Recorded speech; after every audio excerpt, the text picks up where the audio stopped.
नमस्कार, आप सुन रहे हैं रेडियो हिंदुस्तान और मैं हूं आपके साथ पारिजात। न्यूज़ स्टूडियो से ये खबर आपके लिए थोड़ा सा परेशान करने वाली है। भारत हो या भारत से बाहर का कोई देश, दुष्कर्म की घटनाएं आज आम हो गई है और इससे भी अधिक दुख की बात यह है कि ज़्यादातर मामलों में रेप पीड़िताओं को, दुष्कर्म पीड़िताओं को इंसाफ नहीं मिलता। और उससे भी और बड़े दुख की बात यह है कि ज़्यादातर रेप पीड़िताएं शिकायत ही नहीं करती, पुलिस रिपोर्ट ही नहीं करती। क्यों? क्या वजह है? बहुत सारी वजहात है उसके पीछे, परिवार भी, समाज भी, मीडिया भी और कानून भी। खैर, आज की बात करते हैं। आज ऐसा हुआ है पाकिस्तान ऑक्यूपाइड कश्मीर में। देखा जाए तो पाकिस्तान ऑक्यूपाइड कश्मीर भी भारत का ही हिस्सा है जिसे पाकिस्तान ने हड़पा हुआ है। यहाँ की एक महिला दुनिया की उन्हीं अभागी महिलाओं में से एक है जो पुरुष ज़्यादती का शिकार बनती है। ये ज़्यादती अमानुषिक है क्योंकि ये है बलात्कार, यह है दुष्कर्म, यह है रेप और कुछ लोगों की इस जानवराना हरकत के कारण समूची पुरुष जाति निंदा का शिकार होती है। पाकिस्तान ऑक्यूपाइड कश्मीर की इस रेप पीड़िता ने एक अपील की है जिसने सभी को भावुक कर दिया है। इस महिला ने देश के प्रधानमंत्री नरेंद्र मोदी से भावुक अपील की है और कहा है कि आप कृपा कर मुझे भारत आने की अनुमति दे दीजिए। इस महिला ने भारत आने के अपने इस निवेदन का कारण बताया, वो भी बहुत मानवीय कारण है। इस महिला को डर है कि कभी भी उस पर हमला हो सकता है। उसने गुजारिश करते हुए पीएम मोदी से कहा है कि मुझे भारत आने दीजिए, वरना यहाँ पुलिस और नेता मेरी जान ले लेंगे। जो जानकारी इस महिला के बारे में मिली है उसके अनुसार वो पिछले 7 वर्षों से न्याय की जंग लड़ रही है और आज तक उसे इंसाफ नहीं मिला है। उसे डर लगा रहता है कि कभी भी उस पर हमला करके उसकी जान ली जा सकती है, क्योंकि वो एक मिली भगत वाले अपराधियों के खिलाफ इंसाफ की लड़ाई लड़ रही है। इसी वजह से उसने आश्रय और सुरक्षा के लिए पीएम मोदी से मदद मांगी है।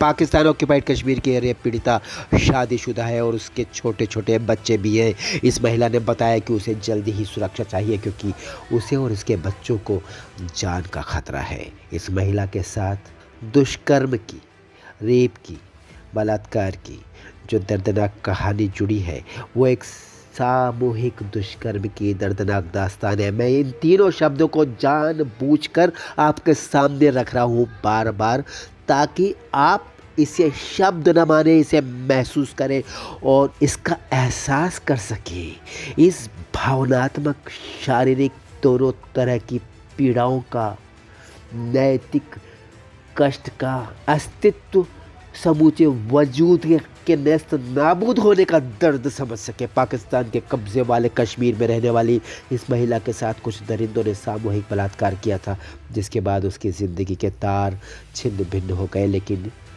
इस महिला के भीतर इतना जीवन था कि एक तरफ तो उसने अपनी ज़िंदगी से हार नहीं मानी, दूसरी तरफ उसने बच्चों की परवरिश करने के लिए अपनी ज़िंदगी को आगे बढ़ाए रखा और तीसरी तरफ उसने अपने लिए इंसाफ की जंग भी लड़नी शुरू कर दी। उसने इंसाफ की गुहार लगाई और ये जानते हुए भी कि ये रास्ता ख़तरनाक है और ये जानते हुए भी कि इस रास्ते की कोई मंजिल तय नहीं है, उसने अपनी आवाज़ को दबाया नहीं। उसने इंसाफ की अपनी लड़ाई को रोका नहीं, छोड़ा नहीं। इस महिला ने भारत के प्रधानमंत्री नरेंद्र मोदी को एक वीडियो भेजा है। इस वीडियो में उसने प्रधानमंत्री से भावुक अपील की है। अपनी इस अपील में उसने कहा कि मैं पिछले 7 सालों से न्याय के लिए लड़ाई कर रही हूँ, एक सामूहिक बलात्कार की पीड़िता हूँ मैं। पीओके पुलिस, पीओके सरकार और पीओके की न्यायपालिका मुझे इंसाफ देने में नाकाम रही है। अब उम्मीद आपसे है। जो रिपोर्ट इस महिला को लेकर सामने आई है उसके अनुसार ये महिला पिछले 7 सालों से इंसाफ के लिए लड़ाई लड़ रही है और अब जब उसे लगा कि हालात बद से बदतर हो सकते हैं तो उसने भारत में शरण मांगी है, ताकि उसके और उसके बच्चों की ज़िंदगी की हिफाजत हो सके। अंदर की बात यह है कि ये महिला जिनसे आशंकित है वे वही लोग हैं जिन्होंने उसके साथ ज़बरदस्ती की थी। इस महिला की लड़ाई स्थानीय नेता चौधरी तारिक फारूक के खिलाफ है, जिसने पुलिस को अपने साथ मिला लिया है। और ऐसे में इस महिला को ये पता नहीं है कि कब तक उसकी और उसके बच्चों की ज़िंदगी सलामत है। हो सकता है कोई एक दिन ऐसा आ जाए जिसके बाद वो अगली सुबह न देख पाए। अपने वीडियो में इस रेप पीड़िता ने आगे कहा कि मैं इस वीडियो के माध्यम से भारत के प्रधानमंत्री नरेंद्र मोदी से अपील करती हूँ कि कृपा करके मुझे अपने बच्चों के साथ भारत आने की इजाज़त दे दीजिए। मेरे बच्चों को जान से मारने की धमकी दी जा रही है। स्थानीय पुलिस और एक वरिष्ठ नेता चौधरी तारिक फारूक कभी भी मुझे और मेरे बच्चों को मार डालेंगे। मैं पीएम मोदी से गुहार लगाती हूँ कि कृपा कर हमें भारत में आश्रय और सुरक्षा प्रदान कीजिए। ये सामूहिक बलात्कार की घटना 7 साल पहले की है। साल 2015 में इस पीड़िता पर हमला करके आरोपियों ने उसके साथ इस जघन्य अपराध को अंजाम दिया, लेकिन इसके बाद इन अपराधियों की उम्मीद के खिलाफ जाकर इस पीड़िता ने चुप रहने का विकल्प नहीं चुना।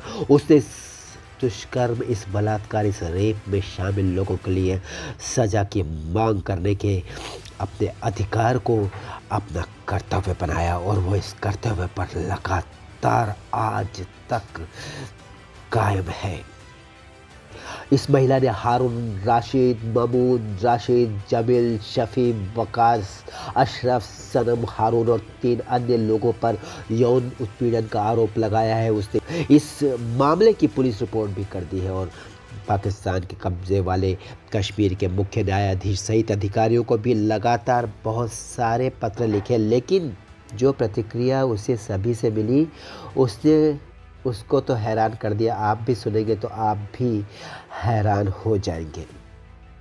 जानते हैं क्या कहा लोगों ने उसको, जब लोगों को पता चला कि वो किस जंग को लड़ रही है, किस हैवानियत का शिकार हुई है और फिर भी आज इंसाफ के लिए अपनी आवाज़ बुलंद हो रही है। लोगों ने कहा उससे, अरे ऐसा क्या हो गया इसमें, तुम तो शादीशुदा हो। यही छोड़ दूंगा मैं आपको, सोचते रहिए। रेडियो हिंदुस्तान पर दोबारा फिर मिलूंगा आपसे। नमस्कार।